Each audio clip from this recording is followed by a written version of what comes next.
বন্ধুরা, এখন চিকেন ভাজা হচ্ছে, বিরিয়ানি হবে আজকে। এখানে পেঁয়াজ বেরেস্তা করে রাখা হয়েছে, এখানে আলু ফ্রাই করে রাখা হয়েছে, এখানে ডিম সেদ্ধ করে নেওয়া হয়েছে, এখানে ভাতের জন্য জল তৈরি করা হচ্ছে। উপরে দেখতে পাচ্ছ লবঙ্গ। এবার ভিজিয়ে রাখা চালটা দিয়ে দেয়, হাঁড়িতে দিয়ে দেবো।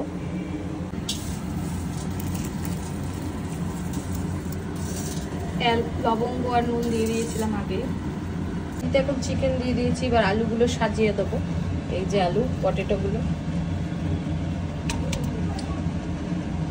এবার ভেজে রাখা বেরেস্তা কিছুটা দিয়ে দেবো আর কিছুটা ভাতের উপর দেবো। ভাতটা এখন টকবক করে ফুটছে, 10 মিনিট পর আমি নামিয়ে দেবো। এখন ভাতটা আমাদের 80% কুক হয়ে গেছে, দেখো। এবার আমি ছেঁকে নেবো, দিয়ে হাঁড়ির মধ্যে দিয়ে দেবো। তাহলে ভাতটা ছেঁকে নিয়েছি, এবার ভাতটা আমি হাঁড়ির মধ্যে দিয়ে দেবো। দিয়ে লেয়ার বাই লেয়ার আমি বেরেস্তা দেবো আর হচ্ছে মশলা দেবো, গুঁড়ো মশলা, যেটা বিরিয়ানির মেইন মশলা। এবার এর মধ্যে আমি হালকা একটু লবণ দিয়ে দিয়েছি, পিঙ্ক হিমালয় সল্ট। এবার দিয়ে দেবো পেঁয়াজ বেরেস্তা।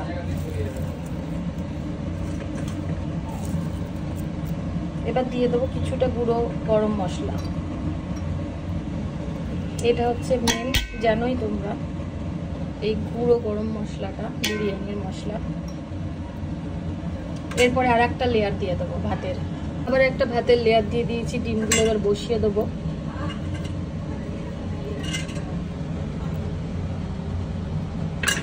ভাজা পেঁয়াজগুলোও দিয়ে দেবো কিছুটা।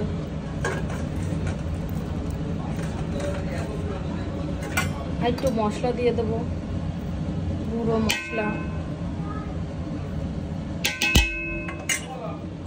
আর গুলে রাখা কেওড়ার জল, গোলাপ জল, দুধ, জাফরান, একটু সামান্য ফুড কালার দিয়ে দেবো। এবার এরকম ব্যাস। আর নামানোর পর ঘি দিয়ে দেবো, ব্যাস হয়ে গেল বিরিয়ানি। এবার এখন আমি স্টিমে বসাবো 40 মিনিট। বিরিয়ানিটা স্টিমে বসিয়েছি, দেখো তোমরা হাসবে। ঘিটা অবশ্য দিয়েছি যাতে ঢাকনার উপরে গলে যায়, গলে গেছে। এটা ঢেলে দেবো। আর প্রেশার কুকার, একটা ভারী প্রেশার কুকার, আটা দিইনি কেন হাঁড়িটা বিশাল বড়, স্টিমটা খুব ভালো থাকে। যত না বিরিয়ানি তার থেকে বড় হাঁড়ি নিয়েছি, যাতে স্টিমটা ভালো থাকে। আপনারা চাইলে আটাও লাগাতে পারবেন। এবার আমি ঘি দেবো। আমার 40 মিনিট হয়ে গেছে বিরিয়ানিটা স্টিম দেওয়া। এবার ঢাকনাটা খুলছি, দেখো স্টিমটা বেরোবে। এই দেখো রেডি। এবার এর মধ্যে আমি ঘি দিয়ে দেবো।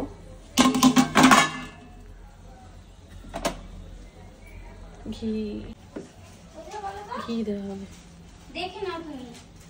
যেগুলো মাটিতে ছিল।